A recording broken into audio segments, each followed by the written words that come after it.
Eh, toda- todo lo que se hace durante un culto o una reunión, todo es importante.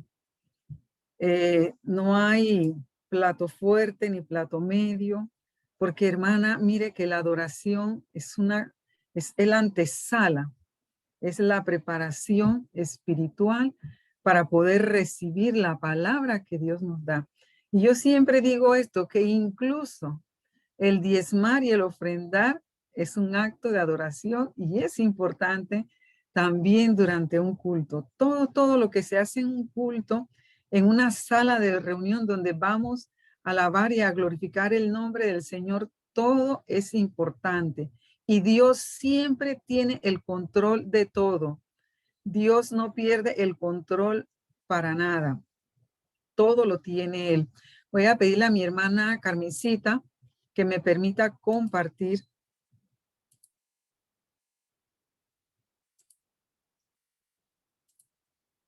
Carmencita, por favor. Listo, ya. Gracias.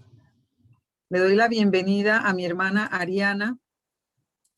Es una amiga, hermana en Cristo, que le mandé el link para que participara de la reunión. Damos gracias al Señor, pues, porque ella estuvo a bien entrar a la reunión. Damos gracias a Dios. Hoy vamos a hacer un breve estudio del libro de Judas. El libro de Judas pareciera un libro sencillo, pero en realidad no lo es. Hemos dividido este libro en 6 secciones, porque todo lo que está en Judas tiene que ver con temas de apostasía. Carmencita, por favor, apaga el micrófono. Tiene que ver con tema de apostasía. En el primer punto vamos a ver el problema de la apostasía, viéndolo por versículos y por grupo de versículos. Vamos a ver lo que es una apostasía, ejemplos históricos de apóstatas que están definidos en la Biblia.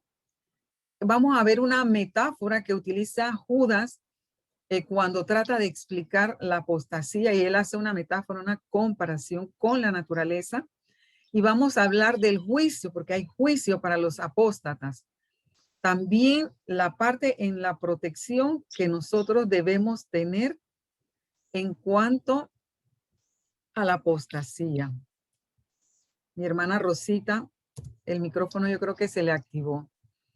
Entonces, vamos a ver quién es Judas. Muchas personas se confunden con que quién es Judas, porque la Biblia, en el Nuevo Testamento, pues, mencionan a tres Judas que son distintos. El Judas que nosotros vamos a ver es el hijo de María. ¿Cuál María? La mamá de Jesús. Así que Judas viene siendo el medio hermano de Jesús. Esta presentación yo la voy a compartir para todas las damas. Dice, no debemos confundirlo con el apóstol Judas, porque hay un apóstol que se llamó Judas, que era el hijo de Jacobo. Y tampoco, mucho menos, lo debemos confundir con Judas Iscariote, que fue el que entregó a nuestro Señor Jesucristo. Judas, que tiene que ver con esta epístola, es el hermano de Santiago. Él no era apóstol. Muchas personas piensan que porque ya escribió algún libro o alguna epístola en la Biblia, ya es un apóstol. No era apóstol. Era un discípulo ordinario. Y él y el hermano de él, Santiago, había sufrido el martirio poco antes de que Judas escribiera esta epístola. Vamos a ver por qué.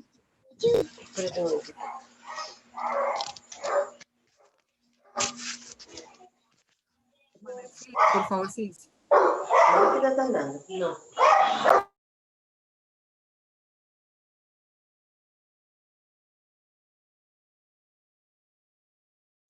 Hermana Rita se le está en silencio.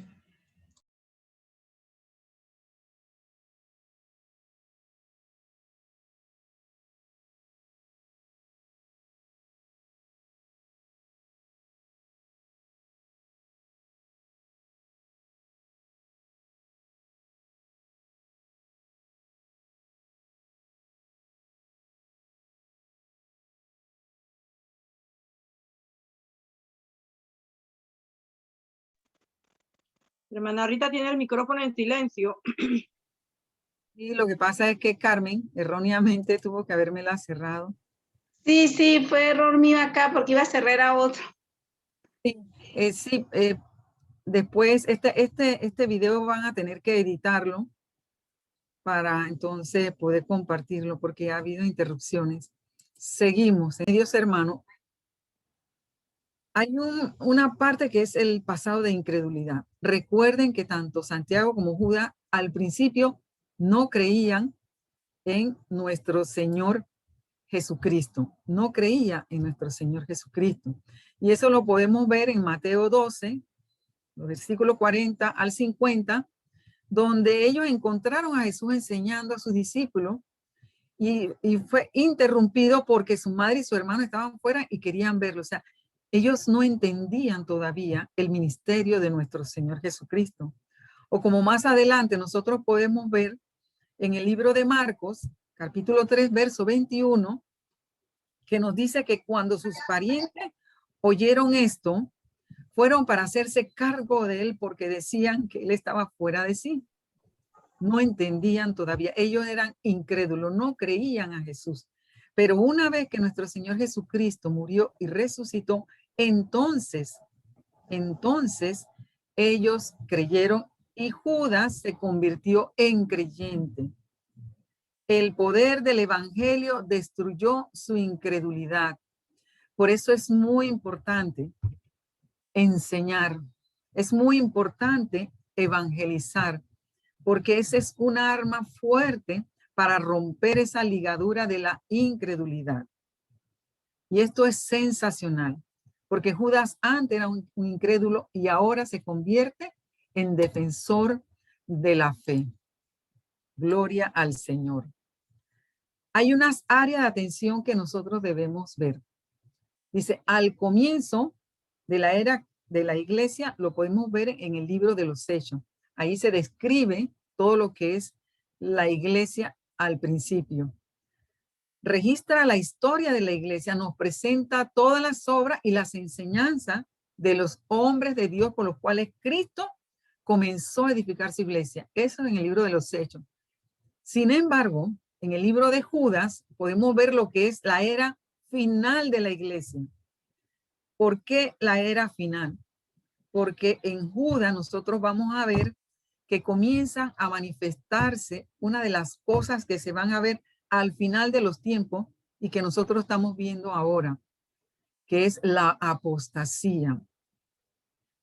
Este libro de Judas se le ha llamado los hechos de los apóstatas, no los hechos de los apóstoles, sino los hechos de los apóstatas, porque ahí describe en general lo que es un apóstata y las características.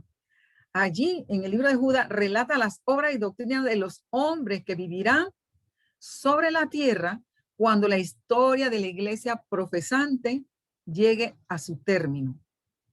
Ahora lo estamos viendo poco a poco, pero una vez que nosotros seamos levantados, la cosa va a ser peor. Y este libro de Judas constituye el vestíbulo o la entrada a lo que es al libro de Apocalipsis. No estamos hablando en el orden cronológico de los libros, sino que nosotros vamos a poder ver que Judas menciona allí una parte que tiene que ver ya con Apocalipsis. Y Judas lleva esta enseñanza hasta un tremendo clímax. Él creyó tanto en el Señor y él batalló tanto en la fe que él lo lleva a un clima que uno queda, por lo menos yo quedaba muy impresionada. Y eso nos recuerda la apostasía, comenzando incluso en el Edén.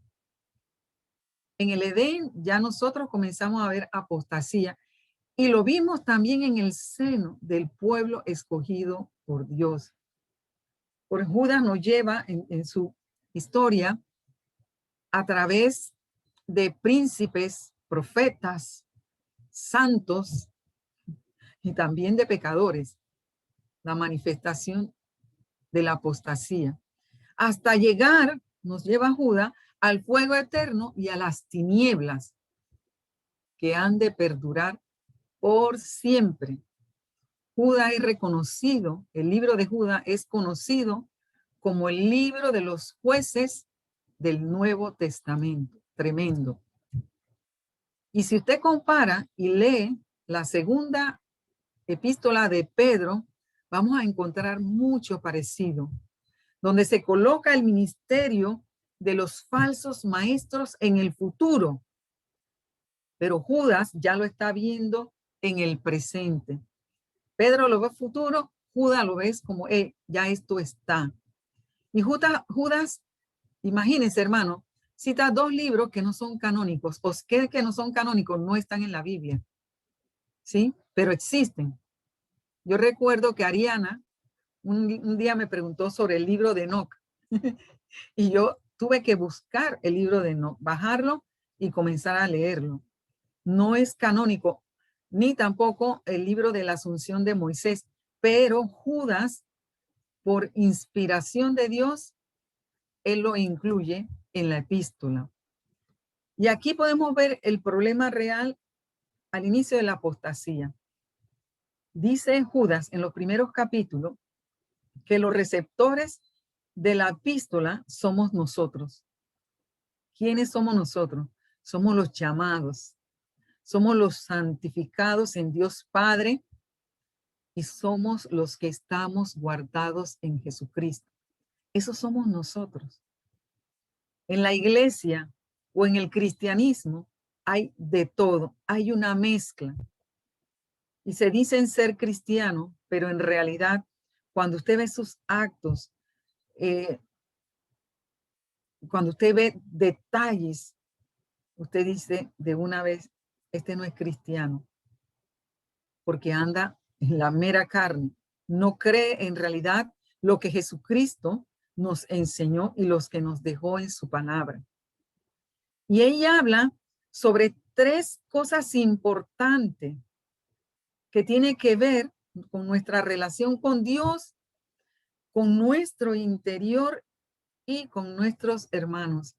Es muy importante con Dios y sobre todo no tener una mente cauterizada de tal forma de que nosotros no podamos analizarnos interiormente y saber qué cosas estamos haciendo bien y qué cosas estamos haciendo mal.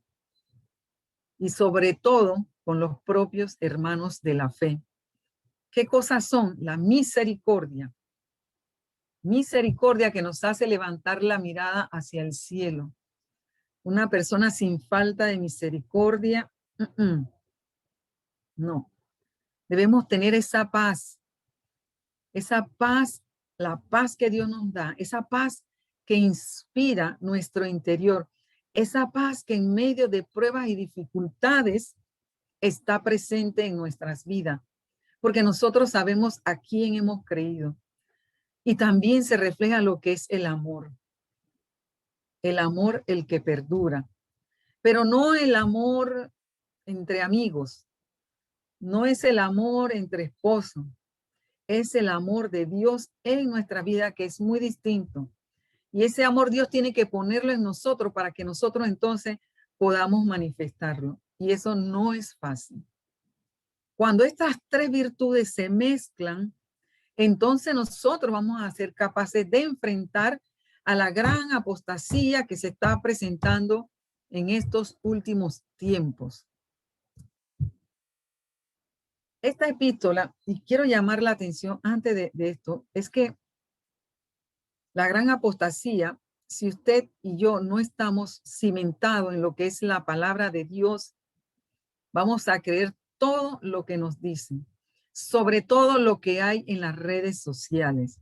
Hay una cantidad de desinformación sobre lo que es la palabra de Dios. No todo el que se para en un púlpito y comienza a gritar y comienza, entonces la gente se emociona y dicen, aquí está. No, no, no. ¿Dónde está la base bíblica cuando mencionan eso? Por eso es importante estudiar la palabra. Y esto lo vamos a ver al final. Y Judas hace esa acotación y hace ese llamado a cimentarnos sobre la palabra. Judas iba a escribir sencillamente sobre la salvación. Él comenzó, pero Dios lo impulsó. Dios lo presionó para que cambiara el tema. Él mismo lo dice. Si nosotros vemos el verso 3. Cambia el tema para que hables sobre la apostasía y los falsos maestros. Y esto podemos compararlo en 1 Corintios 9:16. Judas dice que nosotros debemos luchar, no pelear, luchar, luchar, no pelear contra el hermano, no pelear contra otros ministros, no pelear contra el pastor. Él llama a luchar, a luchar. Y como dice la palabra de Dios en Efesios, la buena batalla de la fe.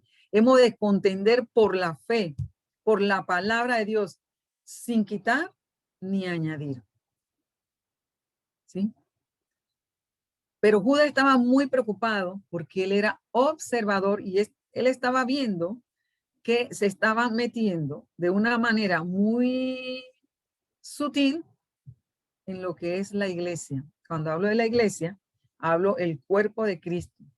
Y los demás no se estaban dando cuenta. Esto podemos ver esta referencia también en 2 de Pedro 2:11.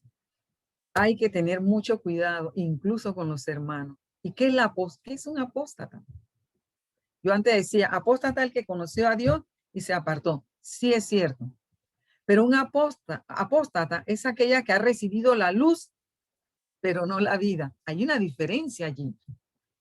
Pudo haber recibido hasta cierto grado la palabra escrita de Dios, pero no recibió la palabra viva. No recibió ese pan de presencia. No la recibió por muchas razones. Porque no le importó, porque no le dio tiempo, por todas las razones habidas y por haber. No recibió la palabra viva. No recibió al unigénito Hijo de Dios. No lo recibió. Y por eso la palabra dice que todo aquel que lo recibieron le dio la potestad de ser hijos de Dios. Y Judas utiliza 16 términos bien fuertes para describir el fruto de la apostasía. Le dijo que son unos impíos. Convierten en libertinaje la gracia que Dios da. Porque muchas personas piensan que como estamos en el periodo de la gracia, vamos a hacer y deshacer. Mañana me arrepiento, esta noche antes de acostarme, ahí me siento, oro, pido perdón. Pero no, eso es libertinaje y Dios está viendo eso. Niegan a Cristo, lo niega y dicen cosas duras contra él. Eso fueron lo que hicieron los herejes y lo menciona Tito, el libro de Tito. Son dados a sueños, incluso, como dice Judas, a sueños sensuales. Ojo con eso, hermano. Ojo con eso, hermanas. Lo de los sueños sensuales. Son aquellos que mancillan la carne. Ciertamente estamos en la carne, hermano. Pero no debemos darle gusto a la carne en ciertas cosas que nosotros sabemos que van en contra de la palabra de Dios. Y no puede decir con excusa, ay, que la carne es débil. Porque sí podemos hacerlo. Esos apóstatas también rechazan toda autoridad, rechazan la autoridad del líder máximo de la iglesia, que es el pastor, el ángel de la iglesia. Rechazan esa autoridad. Incluso ridiculizan la existencia de ángeles, dicen barbaridades, se burlan y blasfeman de todo aquello que no conocen. No lo conocen, pero se burlan y blasfeman sin conocer. Y en lo que se conocen, se corrompen como animales irracionales. Así lo dice Judas. Y eso que estoy leyendo la versión Reina Valera, porque si nos vamos a otra versión, la del Dios viviente, duro. Son murmuradores, apóstatas, murmuradores y buscadores de faltas. Murmuradores, murmuran contra todo, de tus hermanos, del pastor. Y son buscadores de falta para ver qué cosas han hecho mal, para ir a decírselo al líder de damas, a Rosita. Hey, la hermana Rita hizo esto, no sé qué. Por favor. Andan en sus propios deseos, los deseos de la carne. La Biblia te dice una cosa en Gálatas Y tú haces lo contrario que también te lo dice Gálatas. Los apóstatas son personas arrogantes. Adulan a las personas, pero para sacar provecho. Adulan. Y uno se da cuenta. Uno nada más dice, dentro de uno. Esas personas apóstatas también causan divisiones. Causan divisiones dentro del cuerpo de Cristo. Son sensuales, que es lo que habla el verso 8. También lo habla el verso 19. Y no tienen al Espíritu con mayúscula. O sea, no tienen al Espíritu de Dios. Por eso hay todas esas manifestaciones, 15 manifestaciones, por falta del Espíritu Santo en sus vidas. Y Judas hace llamado sobre esto. Y él dice, bueno, hay 7 personas que cayeron en la apostasía que él menciona en su libro. Él menciona la incredulidad de Israel.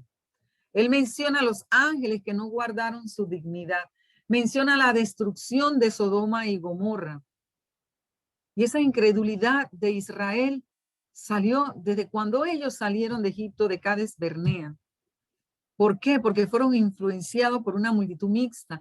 Recuerden que ahí no solamente habían judíos, también salieron personas que no eran hebreos, incluso egipcios no convertidos. Eso lo podemos ver en Éxodo 12, 37, 38. Son personas no convertidas que estaban con el pueblo de Dios, pero se rebelaron contra Dios y fueron mala influencia. Dice la Biblia que no todo te es permitido. Dice la Biblia que las malas conversaciones corrompen las buenas costumbres. Imagínense el pueblo de Dios en medio de un grupo no convertido. Incluso de pueblo llamarse convertido. Pero si ese grupo está siendo influenciado negativamente, uno se tiene que dar cuenta. Tu espíritu te lo tiene que decir y te lo dices, te lo dice. Y el Espíritu Santo comienza a hablarte. Pero muchas veces no hacemos caso omiso de lo que el Espíritu nos dice. En la destrucción de Sodoma y Gomorra, sabemos que el pecado de Sodoma fue la transgresión por el hombre. ¿Por qué? Porque traspasó los límites que Dios les había impuesto. Eran unos pervertidos sexuales. Y eso hay que tener mucho cuidado. Ojo con eso. Porque hay mucho espíritu de sensualidad, de fornicación y adulterio rodeando al pueblo de Dios. Sobre todo el de sensualidad, que es donde parte todo. ¿Qué más? Judas menciona al diablo. Y él lo dice en el verso 9, cuando hablaba de que el diablo contendía con el arcángel Miguel por el cuerpo de Moisés. ¿Y por qué? Uno se pregunta, pero ¿por qué va a contender? Recuerden que Moisés estuvo con Elías en el monte de la transfiguración con nuestro Señor Jesucristo. Y quizás, es lo que dicen algunos estudiosos, que quizás él quería impedir que eso se diera. Y también que ustedes saben que el pueblo de Israel cuando salió de Egipto, algunos salieron con la idolatría dentro de su corazón. Y el diablo, que es lo que suponen algunos estudiosos, el diablo contendía porque él quería de que se encontrara el cuerpo de Moisés para que los israelitas le adoraron. Pero no adoraron al cuerpo de Moisés porque no lo encontraron, pero adoraron la serpiente que Moisés había hecho. Porque eran unos idólatras. Salieron con esa idolatría en el corazón. Y podemos ver a Caín y Coré. Caín ofrendó a Dios, pero dio un sacrificio sin sangre. O sea, son caminos de liberales. Y Coré era un rebelde. Era un rebelde que encabezó una rebelión contra Moisés. Y Coré era de la tribu de Leví, eran levitas. Ahí lo que se muestra son los celos ministeriales. Celos contra Moisés, celos contra Aarón. Y Coré conspiró y causó una gran rebelión. Y déjeme decirle, hermano, que Coré también venía de la tribu de Coat. Y la tribu de Coat era la que cargaba el arca de Dios en sus hombros y transportaban el arca. Bueno, el arca los transportaba a ellos en realidad. El arca los llevaba. Pero Dios en su misericordia, a pesar de que los mató a todos, mató una generación, pero los niños no los mató. Y los niños de la descendencia de Coré, nosotros podemos ver cuando se habla de David y cuando organizó todo el templo. Los hijos de Coré, los que no murieron porque eran niños, ellos entonces participaron en lo que es la adoración, o sea, en el ministerio de alabanza. Y Balaam, todo el mundo conoce a Balaam, era un falso profeta, porque él comercializaba el evangelio.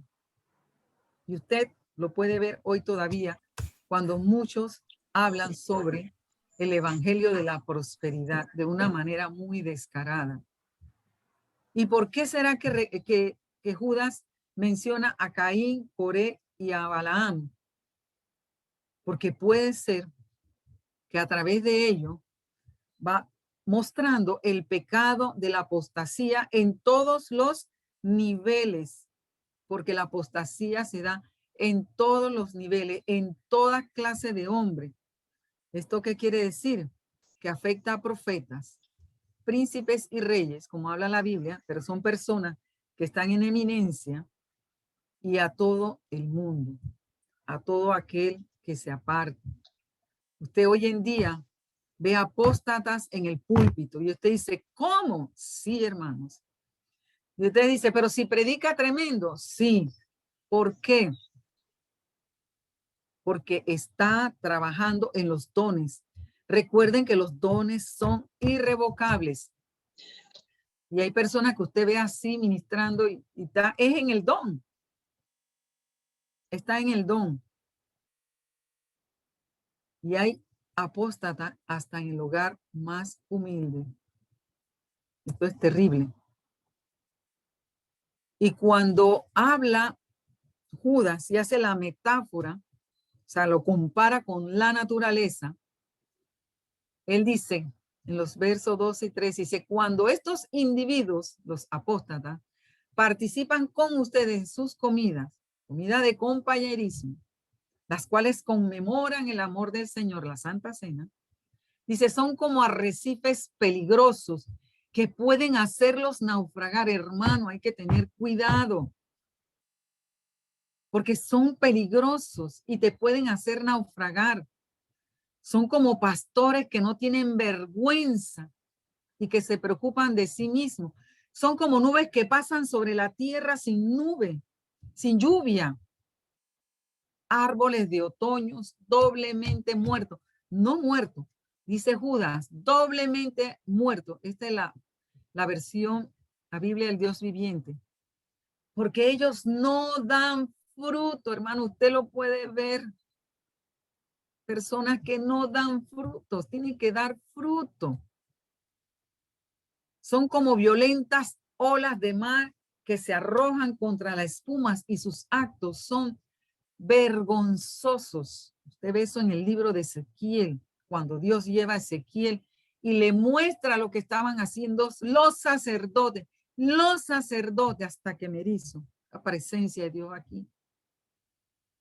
Le mostraban todos los actos inmorales que hacían. Y ellos pensaban que porque estaban adentro, algo los protegía, no lo podían ver, pero los ojos de Jehová contemplan la tierra y su plenitud. Y dice, son como estrellas que han perdido su rumbo, condenadas para siempre a la más negra oscuridad. Eso es lo que nosotros vamos a ver al final.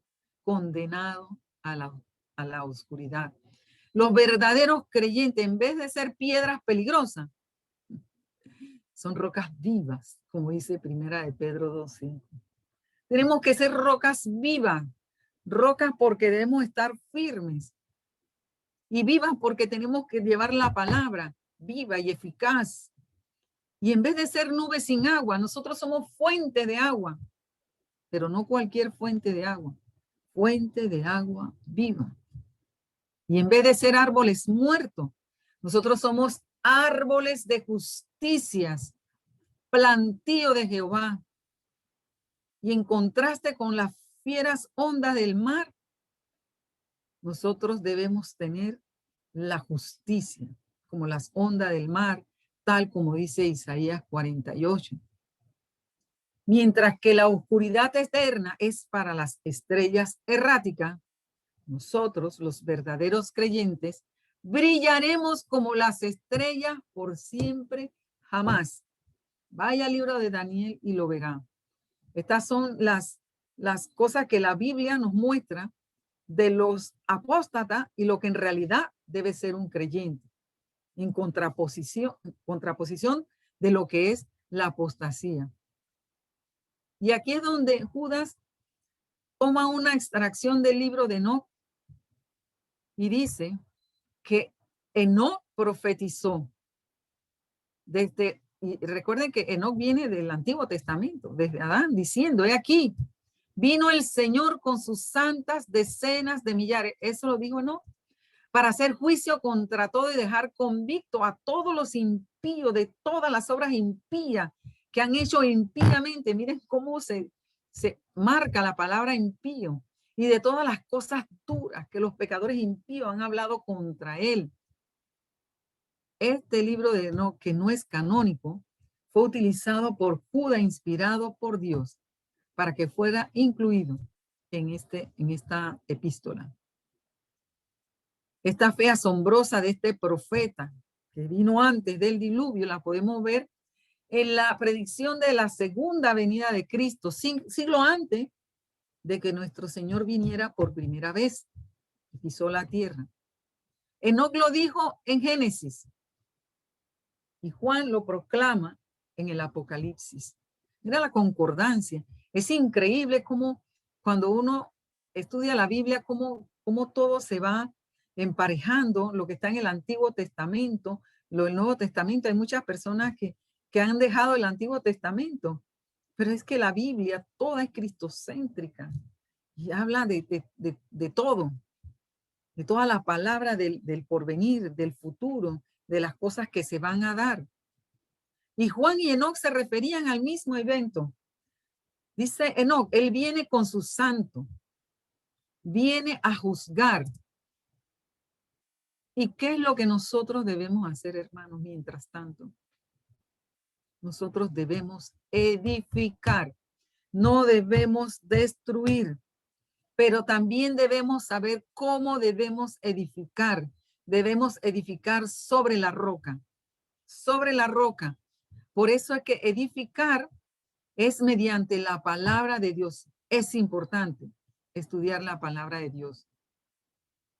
Yo dije en una enseñanza del culto de oración que estamos muy dados, y es que eso lo estoy viendo porque lo comparten, a escuchar todo lo que usted encuentre en las redes sociales, de predicadores que usted no sabe su trayectoria, de predicadores que si usted leyera sobre esas personas se darían cuenta, o si usted leyera la palabra, se dieran cuenta de que en realidad no tienen base bíblica. Y que nosotros debemos ser cimentados, y esto lo sostengo, estudiar la palabra de Dios, y tener cuidado con lo que hay en las redes sociales, así como desinforma con todo lo que usted pueda encontrar en las redes sociales. Asimismo, hay predicadores que desinforman sin base bíblica. Nosotros debemos orar. Debemos orar. Escuchaba al pastor Moisés Bell hoy, pastor colonense, profeta. Él decía, y él tiene toda la razón, podemos tener el conocimiento, pero si no tenemos la revelación que se adquiere a través de una relación con Dios, y eso lo dice el pastor, nuestro pastor Hilario, importante la revelación, porque podremos llenarnos de conocimiento, pero si no, y esa palabra siempre me golpea, porque cuando uno habla algo es una responsabilidad delante de Dios que nosotros también debemos hacer. Pero si nosotros nada más estudiamos, pero si no pasamos tiempo con Dios en la intimidad, orando, no es que usted va a estar orando. Cuando hablo de intimidad, es como cuando usted está con su esposo y le dice, ay, cuánto te amo, y están allí, ay, pero con Dios es así y es mejor que usted está ahí orando, pero no pidiéndole. No le pida. Tenga un tiempo con Dios, dígale las maravillas, con bases bíblicas. Usted puede leer, orar con la Biblia y hablar con el Señor sin pedir, entrar a esa intimidad. Y cuando usted se prepara para un estudio o Dios le está hablando, cuando usted está leyendo la Biblia, entonces viene la revelación.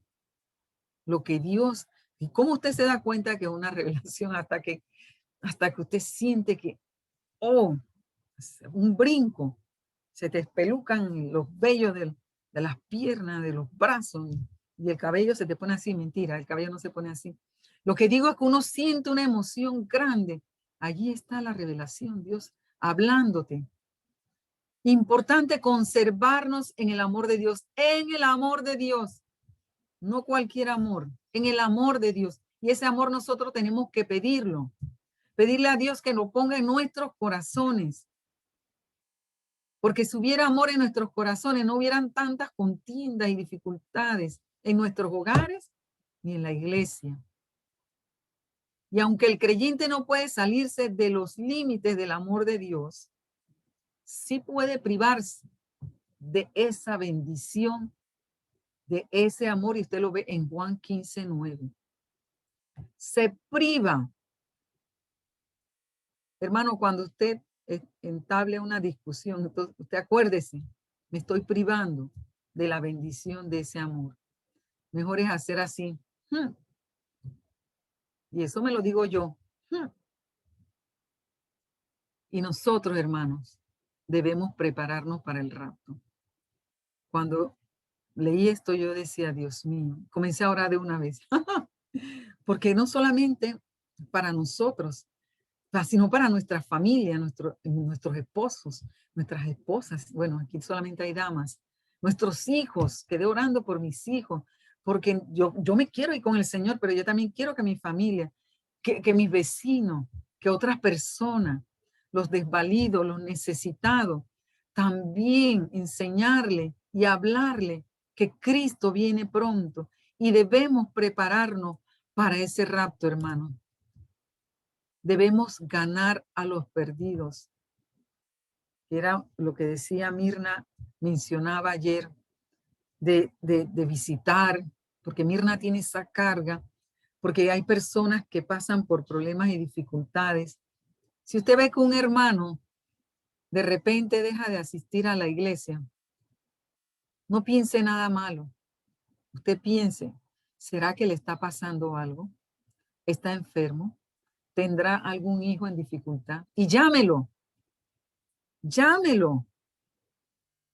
Yo soy una llamona. A mí me gusta llamar. Oye, no te vi en la reunión de los grupos familiares, porque ustedes saben que no he podido asistir los domingos por temas de mi papá. Al fin conseguí una persona que me va a cuidar a mi papá los domingos y ya yo me estaba preparando y que voy donde Digna, que me arregle el cabello, mi traje y todo. Y viene la cuarentena. No podemos salir. Y yo llamé al pastor y le dije, ay, pastor, mire, pero nosotros debemos ganar a esos perdidos, a los que están en necesidad, pero necesidad de ser tratados con tierno amor, con tierna compasión, ese amor que Dios pone en tu corazón. Debemos ganar a aquellos perdidos que requieren una acción rápida. No es de que voy a esperar a que pase esto, no. Y yo admiro a mi hermano Claudio cuando él se va y se mete con aquellos drogadictos y habla y los ayuda. Eso no lo hace cualquiera. O se va a las calles, al parque a predicar. Hay personas en los parques que requieren una acción rápida y audaz porque están en peligro eminente de un juicio eterno. Mire, hermano, la Biblia habla de que la sangre de aquellas personas que nosotros pudimos hablar va a ser demandada. Va a ser demandada porque pudimos hacerlo y no lo hicimos. Debemos estar con quienes merecen un especial cuidado por parte de usted, que es ganador de alma, por haber salido aquel peligro de contaminación. Debemos ser ganadores de almas. Ahora quizás la pandemia nos limite un poco, pero tenemos que hacerlo. Hay hermanos que se han apartado del Señor y por eso que no van a la iglesia. No podemos hacer juicio. Debemos visitarlo, si podemos visitarlo. Debemos llamarlo. Eso es lo que Judas dice aquí. No ser apóstata, porque ese amor de Dios que te constriñe te hace hacer esto. Hermano, tengan mucho cuidado. Los tiempos están difíciles. La apostasía ya está. Judas lo hablaba de aquel entonces. Ya ustedes ven, porque a través de las redes sociales usted ya se encuentra de que tiene noticia fresca, pero también hay noticia adulterada. Tengan cuidado. Cristo viene pronto. Dios le bendiga, mis amadas.